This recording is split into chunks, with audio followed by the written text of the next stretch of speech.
કૌભાંડ મુદ્દે વિપક્ષ નેતા અમિત ચાવડાનું નિવેદન સામે આવ્યું છે। જીઆઈડીસીમાં અનેક કૌભાંડો બહાર આવ્યા છે તેમ કહેવું છે ચાવડાનું। આખા જીઆઈડીસીમાં જે ટેન્ડર રદ થયા તેમાં કૌભાંડ થયું છે। રિપોર્ટમાં 35 કરોડના બારોબાર ટેન્ડર આપ્યું છે। ટેન્ડર સુધારો કરીને માનીતી કંપનીને લાભ થાય છે। આ સંદર્ભે રિપોર્ટમાં ચોંકાવનારો ખુલાસો થયો છે। મનરેગા, નલ સે જલ અને હવે જીઆઈડીસી કૌભાંડ સામે આવ્યું છે। ત્યારે જીઆઈડીસી કૌભાંડ 150 કરોડનો ભ્રષ્ટાચાર થયો છે। જે અધિકારી ભગોરા છે તેની મિલી ભગતના કારણે ભ્રષ્ટાચાર થયો હોવાનું ચાવડા દ્વારા જણાવવામાં આવ્યું। ખોટી લાયકાત હોવા છતાં ચીફ ઇજનેરની લાયકાત આપી।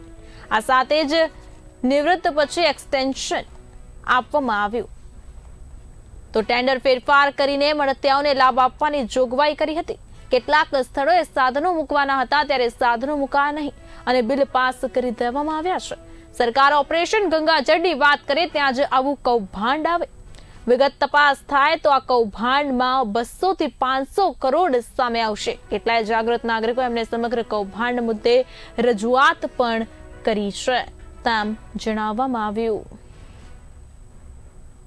છેલ્લા 5 વર્ષમાં આ જીઆઈડીસીમાં જેટલા પણ ટેન્ડરો થયા છે એ તમામ ટેન્ડરોમાં એક્સ્ટ્રા એક્સેસ તરીકે જે કરોડો રૂપિયા લગભગ 150 કરોડ કરતાં વધારેના ચૂકવણા થયા છે એની તપાસ થવી જોઈએ।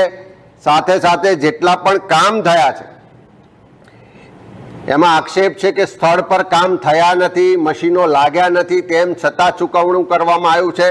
તો એક તપાસ સમિતિ બનાવીને તમામ કામોની તપાસ થવી જોઈએ।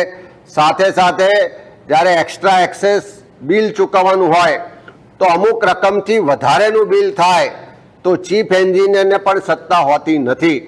એના માટે એમણે બોર્ડમાં મંજૂરી લેવાની થાય છે, એના માટે એને ફાઇનાન્સ ડિપાર્ટમેન્ટમાં મંજૂરી લેવાની થાય છે। કોઈ પણ મંજૂરી વગર આવા ચૂકવણા થયા છે તો એવા તમામ નાણાકીય વ્યવહારોની પણ તપાસ કરવા માટે એક ઉચ્ચ સ્તરની તપાસ સમિતિ કરવામાં આવે।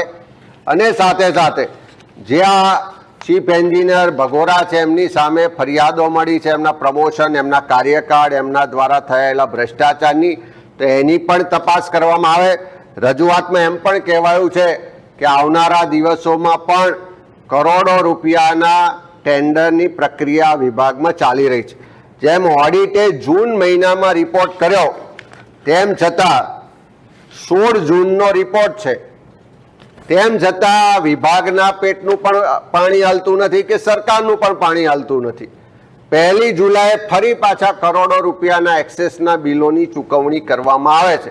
એનો સ્પષ્ટ મતલબ છે કે આને રોકવામાં નહીં આવે તો આવનારા દિવસોમાં બીજા કરોડો રૂપિયાના ખોટા બિલો ચૂકવાશે, કરોડો રૂપિયાનો ભ્રષ્ટાચાર થશે। તો આવા આખા કૌભાંડની તપાસ થવી જોઈએ। આ પ્રજાના ટેક્સના પરસેવાના પૈસાની જે લૂંટ ચાલી રહી છે, ઉઘાડી લૂંટ ચાલી રહી છે, એને અટકાવવી જોઈએ।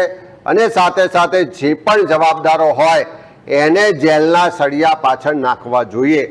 જે આવા અધિકારીઓ હોય કે કોઈ નેતા હોય એની પર કરોડો રૂપિયાના આક્ષેપ લાગે છે, કરોડો રૂપિયાના ભ્રષ્ટાચારના પુરાવા લોકો આપે છે, તેમ છતાં હજુ સુધી કોઈ કાર્યવાહી થતી નથી।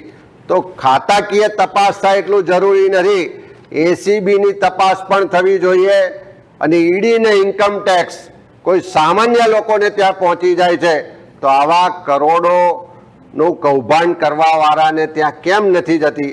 અને એ મુખ્યમંત્રીશ્રી તપાસ કરાવે એવી માગણી કરીએ છીએ।